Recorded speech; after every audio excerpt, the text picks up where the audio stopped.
오늘 톨스토이라는 분 아시죠?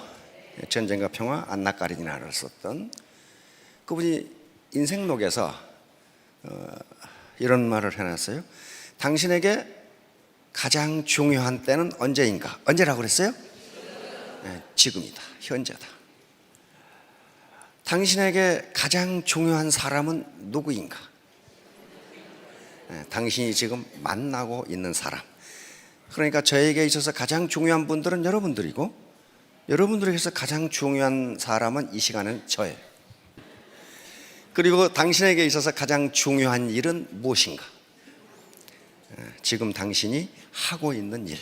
이게 톨스토이의 인생록에 들어 있습니다. 그러면서 자기가, 톨스토이가 그 책을 쓰면서 내가 내 인생을 완전히 망라해 놓은 게 이 책이다. 잊어버리지 마세요. 엊그제가 뭐였어요? 예. 입춘 대길. 예, 이제 봄이 됐습니다. 비록 날씨는 조금 춥지만은 봄에 새싹이 돋아나듯이 우리 사업자분 또 회원분들의 금년도 이제부터 새싹이 돋아나는 것처럼 무럭무럭 크시기 바랍니다. 예. 자, 제가 오늘 말씀을 드리려고 하는 것은 자본 생산성 소득. 이게 좀 82번째인가? 그렇죠? 근데 우리가 사는 세계가 무슨 세계예요? 우리 체제가 무슨 체제예요? 자본주의, 시장 경제. 자본주의 시장 경제가 있고 자본주의 통제 경제가 있어요. 전쟁이 벌어지면 통제 경제로 들어갑니다. 그러나 지금은 시장 경제예요.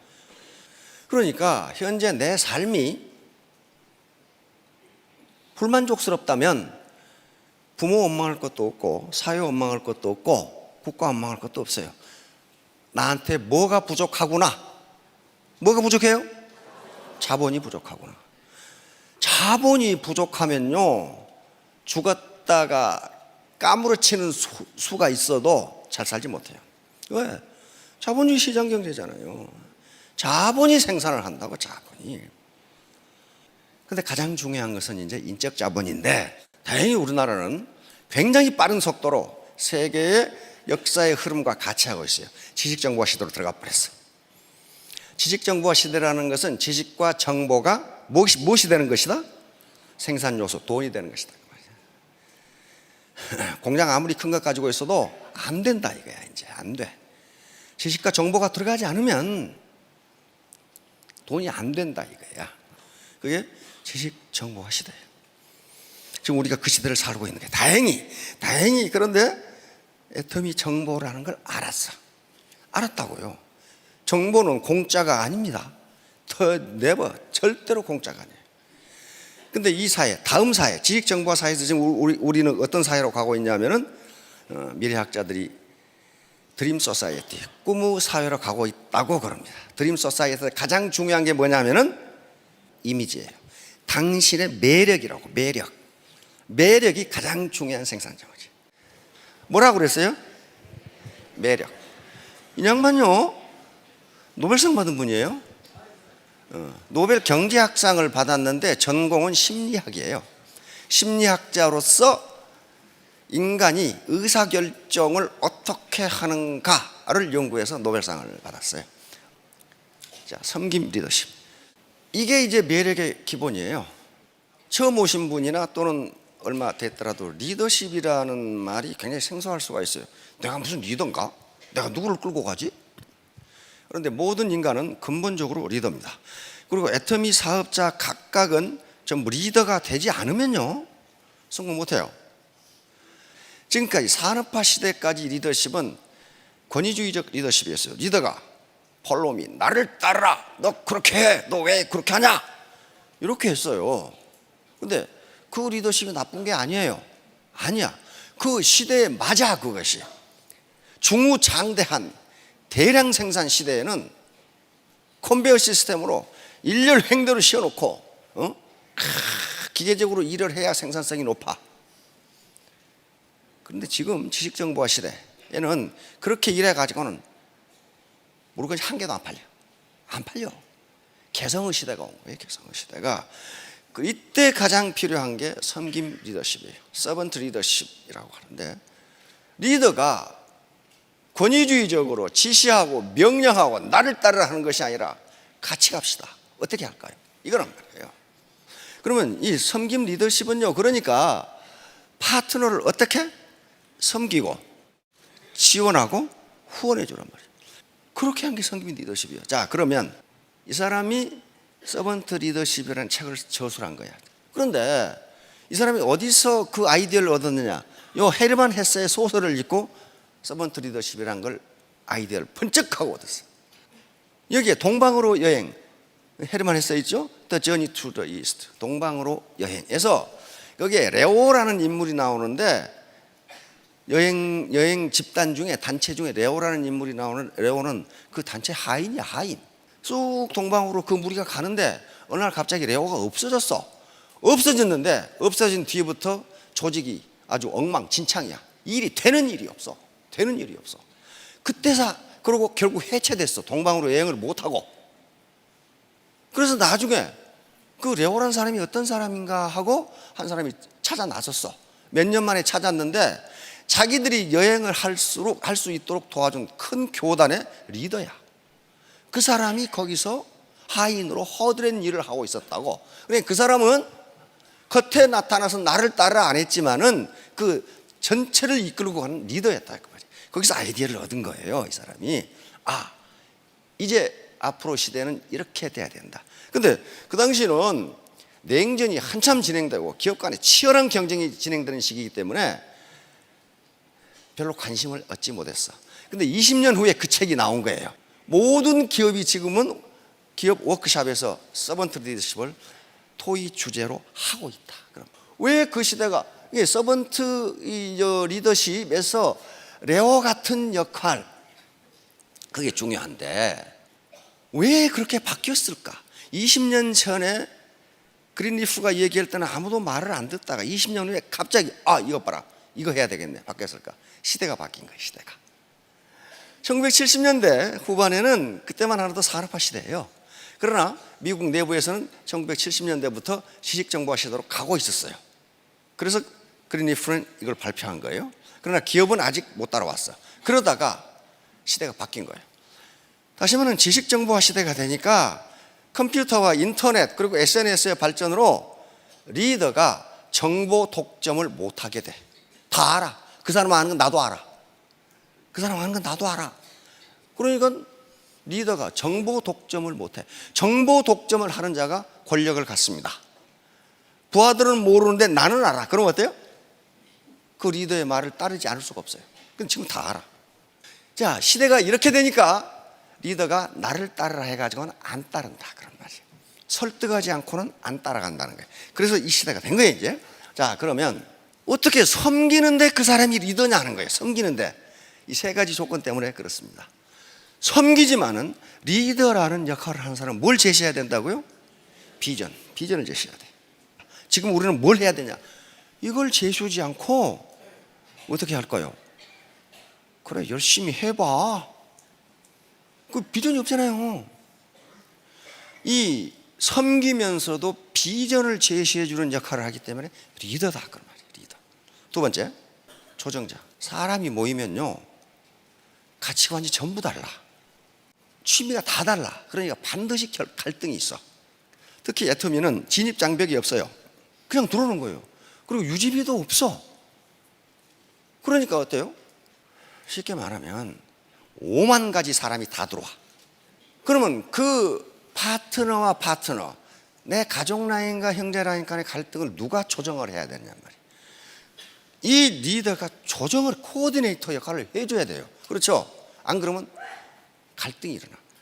자, 다음 세 번째, 리더가 후원자 역할을 해서 자기 파트너들을 또 가족을 가지고 있는 하나의 생활인이에요. 그렇죠?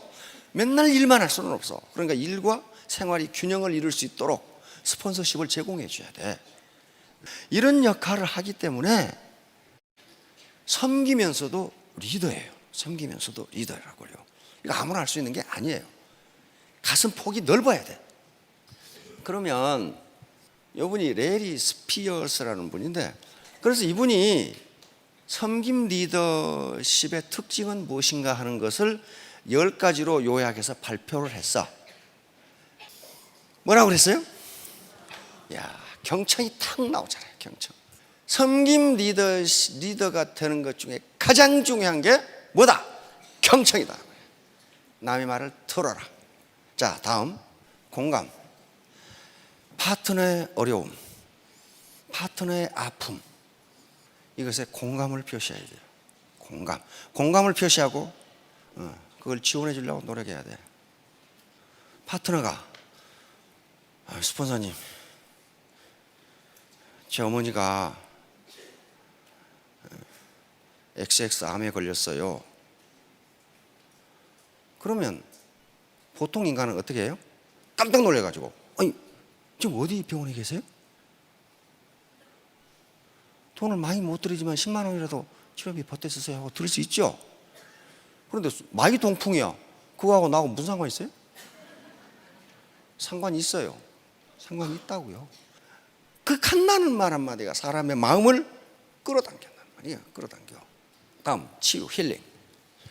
인간은 어떤 이유로 사기가 떨어진 사람이 있어요. 그렇죠?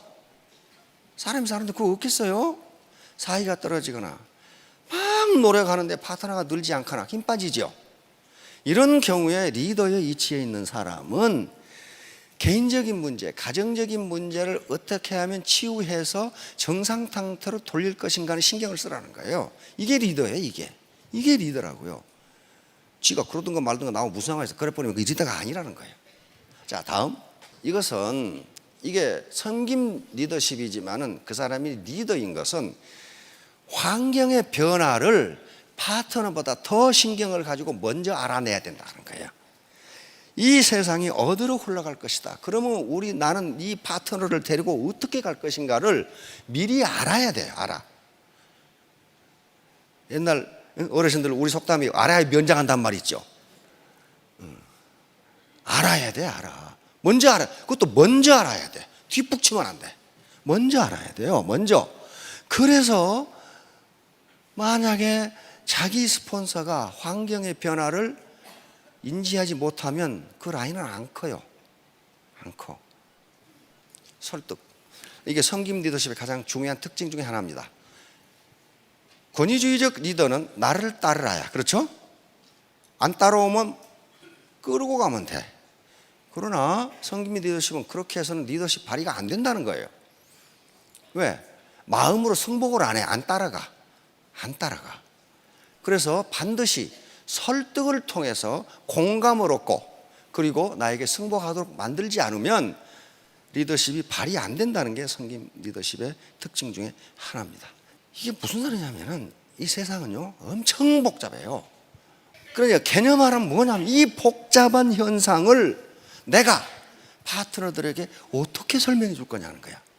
예를 들면 인간은 그걸 환원주의라고 하는 학문 이론입니다. 이 세상이 하도 복잡하니까 도대체 어떻게 돌아가는지 알 수가 없어. 그래서 그걸 하나로 축약을 해. 작은 것을 축약을 해. 그래가지고 그것을 가서 설명하면서 이해하기 쉽게. 그런 식으로 리더는 개념화를 해서 설명해 줘야 파트너들이 안다 그런 말이에요.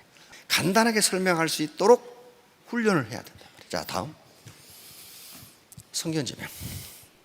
먼저 알아야 돼. 먼저 현재와 과거의 자료를 분석해서 미래를 예측하는 거예요.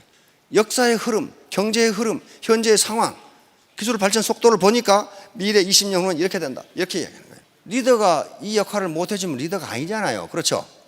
아니잖아요. 자, 다음. 리더는 파트너들 위해 군림하는 사람이 아니고 청직이다. 청직이란 말은 무슨 말인지 아시죠? 스튜어드십이요.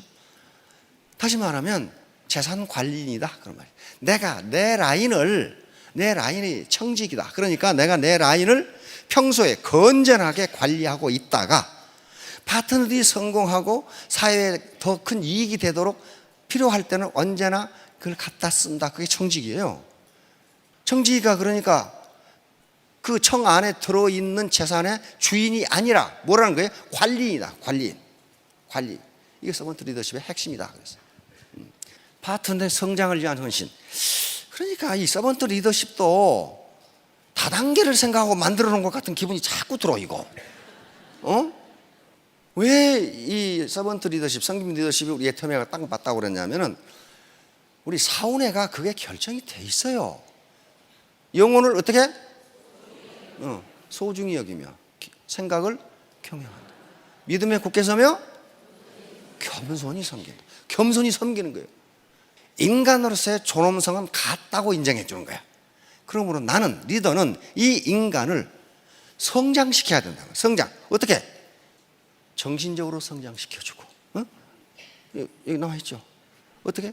개인적 성장. 이 사람은, 그러니까 이런 사람을 자기 개발, 자기 발전을 할 수 있도록 도와줘야 된다. 그 다음에 어떻게? 직업적으로 애터미 사업을 좀 더 잘하도록 애터미 사업의 본질과 핵심을 알려줘야 된다. 세 번째는 뭐예요? 정신적으로 안정이 될 수 있도록 지원해야 된다. 이게 파트너의 성장이에요. 랄프 왈도 에머슨이라는 미국의 철학자가 있습니다. 현재 미국의 정신을 만들어낸 사람이요. 그 사람이 뭐라고 했냐면, 당신이 나를 끌어올리려면 당신이 나보다 높은 곳에 있어야 한다. 높은 곳에 여기서 내가 이렇게 끌어올려 줄 수 있다, 그 말이야. 그 말은 무슨 말이에요? 리더가 파트너들을 성장시키려면 누가 먼저 성장해 있어야 한다? 리더가 먼저. 이게 마지막이 공동체 형성. 무슨 말이냐면요, 옛날에 우리가 살 때는 한 마을에서 지역 공동체를 이루고 살았어요. 거기에 일가 대소가 또 다 모여 있는 경우가 있어. 그렇죠? 그럼 어때요? 어느 집에 결혼식이 있다, 초상이 났다 그러면 온 동네가, 어떤 사람은 콩나물 삶아가고 어떤 사람은 뭐 삶아가고, 하나의 공동체로 마치 형제지간처럼 그렇게 살았어요. 그렇잖아요. 그런데 도시화가 진행되고 산업화가 진행되면서 이 지역 공동체가 깨져버렸어요. 그러면 그 공동체를 친구로, 내 라인, 내 파트너, 내 센터, 내 팀을 마치 피를 나눈 형제처럼 만드는 그 역할을 누가 해줘야 된다? 리더가 해줘야 된다. 리더가. 그렇게 되면 사업에 성공하고 인생이 그렇게 고달프지가 않아요. 내가 어려웠을 때 누가 달려와요? 친구가 달려오잖아요. 친구가 아닌 놈 안 달려와. 친구가 아닌 놈 언제 달려오느냐? 내가 밥 살 때 달려와. 그러면 내가 어려움에 처했으면 그러면 어디 가버리고 없어. 그래서 그렇게 만들어낸 게 공동체를 만들어낸 거야. 그래야만 당신의 조직이 발전한다는 거예요. 그렇게 하시겠죠? 그렇게 하시겠죠? 어떻게 되자고요? 따뜻한 사람이 되자. 결론 하나입니다. 따뜻한 사람이 되자. 내가 따뜻하면 파트너들은 따라오게 돼 있어요. 아시겠죠? 예, 3년 후, 5년 후에 모두 월천택 월천남이 되시기 바랍니다. 예, 감사합니다.